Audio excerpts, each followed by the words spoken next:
पहला हमारा चैप्टर क्या है, विद्युत आवेश तथा क्षेत्र। तो इसमें पहला दिया पॉइंट एक दिया हुआ, जब किसी आवेशित चालक को पृथ्वी के संपर्क में लाते हैं तो उसका अतिरिक्त आवेश पृथ्वी में चला जाता है। चालक अनावेशित हो जाता है, इसी को भूसंपर्कण कहते हैं। आवेशित चालक को भू संपर्कित करने पर यदि चालक ऋणावेशित है तो पूरे जो इलेक्ट्रॉन इसके क्या है वो पृथ्वी में चले जाते हैं। जैसे ये हमने एक मान लिया क्या दिया,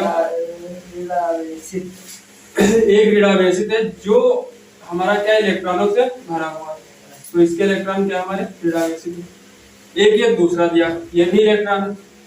एक मान लेते हैं पोल कहेगा बिजली का, उसमें देखो क्या होता है, जब लाइट आती है तो नीचे जब लगा होता है तार तो उसमें अर्थ होता है ना, अर्थ देता है ना, तो वही इसमें क्या होता है, इलेक्ट्रॉन जब आते हैं तो अनावेशित होकर पृथ्वी में जाते हैं, तो उसमें क्या बोलते हैं, भू संपर्क या पृथ्वी का संपर्क, जिसे इलेक्ट्रॉन पृथ्वी में चले जाते हैं। तो ये वही है। और जितने इसमें जैसे हैं, अभी आप खड़े हो जमीन पे, ठीक है, तार पकड़ो, कोई करंट लगेगा, अगर ना उसमें लाइट ना हो, जैसे लाइट एक तार है जो जमीन में जाता है, ठीक, प्लस है माइनस है जो भी है उसमें जाएगा तो क्या होगा, हमारा करंट उसमें लगेगा।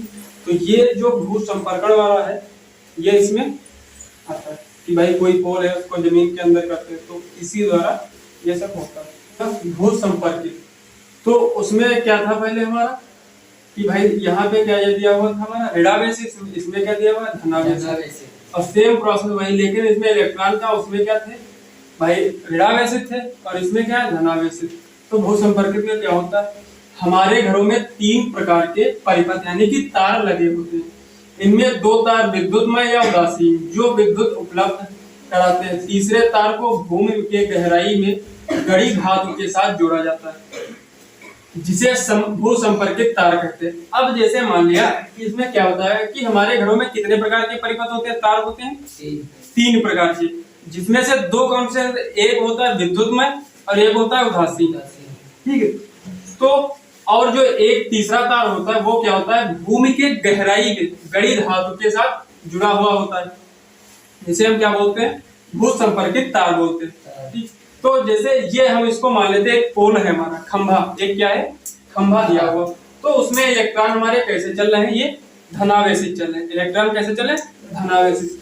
दूसरी तरफ वही खंभा दिया जिसमें इलेक्ट्रॉन हमारे क्या है धनावेशित है, लेकिन क्या है अब इसमें क्या है, ये पृथ्वी से जुड़ा हुआ, हमारा पृथ्वी के अंदर गहराई से गड़ा हुआ, तो इसके जो ये इलेक्ट्रॉन है ये क्या हो जाते हैं अनावेशित, उदासीन हो जाते हैं।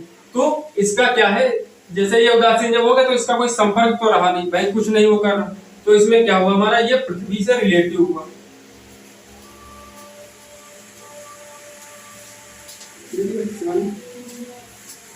क्या दिया, विद्युत रोधी। तो वह पदार्थ जिनमें आवेश का प्रवाह एक स्थान से दूसरे स्थान तक नहीं होता विद्युत रोधी चालक कहलाते हैं, जैसे कांच, रबड़, सूखे बाल, कागज, रेशम, ऊन, प्लास्टिक इत्यादि। विद्युत रोधी को परावैद्युत भी कहते हैं। अब इसमें विद्युत रोधी क्या बता रहा है कि भाई वह पदार्थ जिनमें जो आवेश है हमारा वो क्या होता है, एक स्थान से दूसरे स्थान तक क्या करता है, प्रवाह नहीं करता, ठीक, तो उसे क्या कहते हैं, विद्युत रोधी अचालक कहते हैं। जैसे कांच है हमारी, अब कांच पर करंट लगा तो लगेगा नहीं लगेगा, तो क्या हुआ विद्युत रोधी। रबड़ इसमें लगाओ नहीं होगा, विद्युत रोधी। सूखे बाल इसमें भी विद्युत रोधी है, कागज, रेशम, ऊन, प्लास्टिक इत्यादि।